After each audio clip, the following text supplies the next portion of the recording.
Abrams here in Philadelphia, back from a nice little trip to Orlando, Florida for the Showbox fights last weekend, and some little rest and relaxation with Minnie Mouse. I was down Disney for a few days. On with once beaten 10-1 now, or excuse me, 9-1 now. Maybe I'm getting a little bit ahead of myself. Jeffrey Torres, who this Saturday night takes on Israel Rojas in Framingham, Massachusetts. I believe that fight's be live on bxngtv.com. Jeffrey, what's happening today? Chilling, man. Just getting ready later on, about to go to the gym and, do basically the last workout. So talk about this fight with Israel Rojas. He's very experienced young man. He's 14-25, with 39 professional fights. He's been in there with some guys that we know about. He's 34 years old. So talk about this fight. This is just another fight, another step, getting closer to what we've been working for years.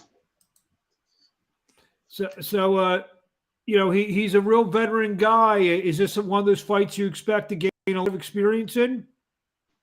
Yeah, for sure. But we've been working hard, and so we did everything we had to do. We worked hard. We sparred hard. We ran. We put all the hard work in. So this Saturday night we're ready for whatever I'm bringing to the table.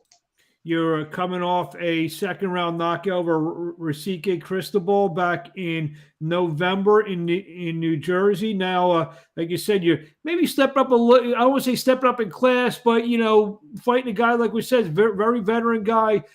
2 straight quick knockouts following your lone blemish on your record. How's the confidence right now after gaining a first and second round knockout in your last couple fights? My confidence always been there. It just, we just working and we showing like what we are, who I am. So little by little, I'm showing more and more who Jeffrey Torres is.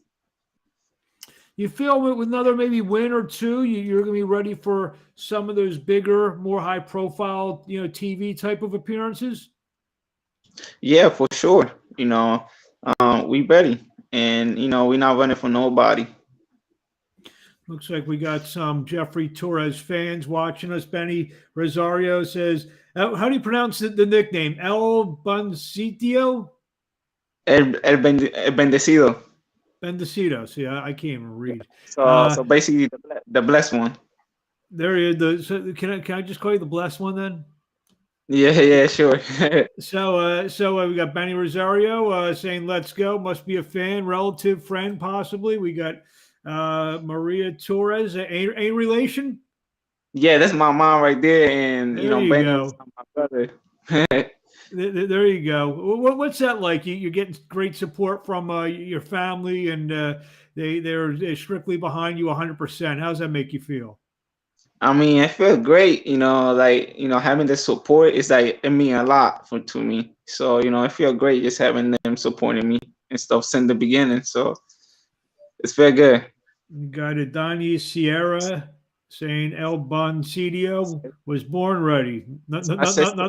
They all connected. Hey, and mom chiming back in says proud mama. So there you go. So map out the next, maybe 9 to 12 months. How many fights are you looking at? I saw you at the end of 2021, you got extremely active. You took 2 fights in basically a month. Actually, you fought between August and November, so 3 fights in 4 months towards the end of the year.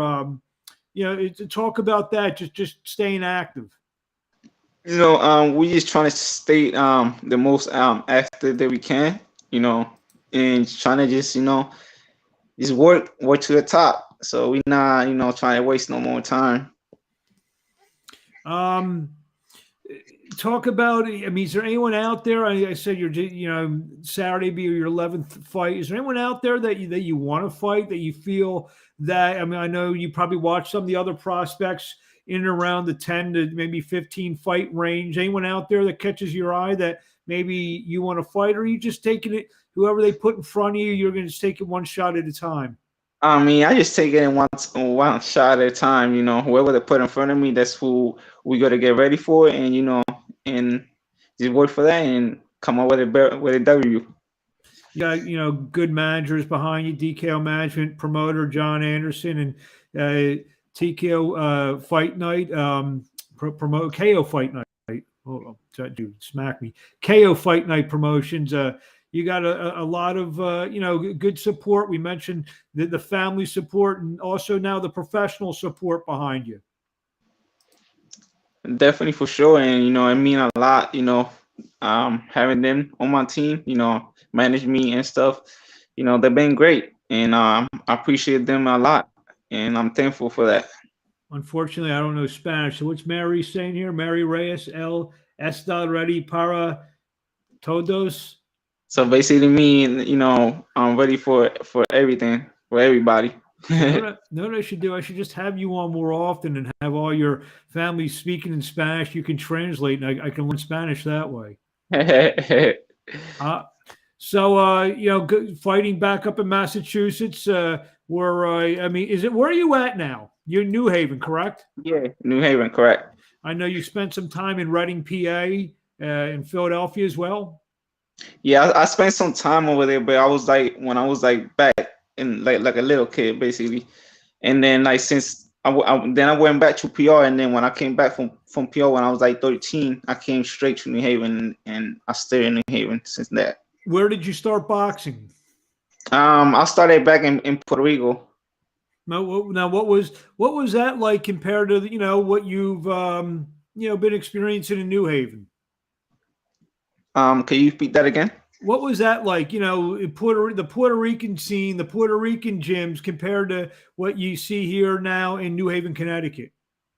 I think it's all almost the same thing, and in both places you see, people just working hard. They just trying to make it out basically. What part of Puerto Rico were you living at? Calle Puerto Rico. I'm just trying to think. Any famous fighters from that region? From that region, Yeah. I think we had was Juan Laporte. I think it was some couple fighters from there that they became world champ. Do you make it down there? Have you made it back down there to visit? Yes. Actually, last year, I was over there. I was in Puerto Rico basically for like 3 weeks. Now that you're older, did you do any boxing training there? To be honest, my trainer was the first day that I got over there. My trainer was over there at that time, so okay. I basically trained like that day, and then the rest of the thing was more like vacation. I ran a little bit, but it was more like a vacation. Nice beaches down there, I bet. Yeah, for sure. Beautiful. I would imagine. I know I speak to a lot of fighters. Is a dream of yours maybe to fight back in the native land someday? Of course. No, it's a dream comes true. Just fighting for me. Fighting there is, it's a big dream. That's my home. So it's nice. That's one of my dream to fight. In my house, basically. I would imagine either Trinidad or Coda were your guys growing up, or even both. Both of them. I grew up watching both of them. They was like my role models, basically. So which one of those guys do you have maybe a little bit more of in your? I would think Trinidad, because I know you're a tall welterweight, and yeah. I would say Trinidad. You probably have a little bit more of him than Coda. Would that be true? Yeah, if you're gonna come to that, I think the more similar is Trinidad.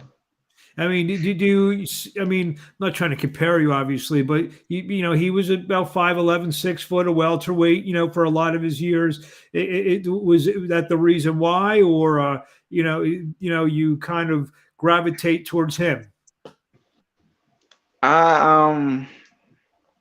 More like I think the height and everything, and yeah, basically the height, the weight. Well, it's almost the same thing. Gotcha. What do you want to say to the fans in closing before we see you Saturday night, Framingham, Massachusetts, live on bxngtv.com? Well, if they haven't bought ticket yet, they still got time to buy a ticket and just to make it on Saturday. It's gonna be a great night of boxing. Not just me, you know.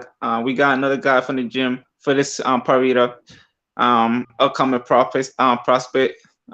He gonna be on that night, showing his talent too. So you know, if they want to enjoy a great card of boxing, go over there. They're not gonna regret it. They're gonna, you know, see some excited fight. Well, you're ready. Your mom said she's ready. Everyone's ready Saturday night to watch Jeffrey Torres do his thing in the ring. She said now she said we are ready and you're ready. So Yeah, definitely ready. everyone's obviously we see a lot of your family on. Some of your friends also coming up from New Haven for the fight. Yes, I actually got some people from Philadelphia too, because I still got some family from Philadelphia. They pulling up from Philadelphia, and you know, and friends from New Haven, you know, all basically going up there. You come back. I'm in Philadelphia, so do you have a lot of you come back down to what I call the greatest city in the world any time. I'm planning to go over there soon, pretty soon, trying to visit some of my family I still got over there and stuff. So you know, pretty soon I'll probably, you know, do like a little trip to over there. Mom also said you have friends in Florida as well, or family in Florida as well. Yeah, definitely. I got some in Florida too. There you go. Basically, got family all over. There you go. Everyone's coming to see you fight this Saturday night in Framingham, Massachusetts. Jeffrey Torres, thank you for a few minutes of your time. We wish you best of luck, and we will talk to you along the way. Where are we finding you on social media before we let you go? On Facebook, Jeffrey Torres, and then on Instagram _Jeffrey.Torres. There you have it. Jeffrey Torres, 9-1 as a welterweight, looking to win number 10 this Saturday night in Framingham, Massachusetts. Thank you. And we'll talk to you along the way.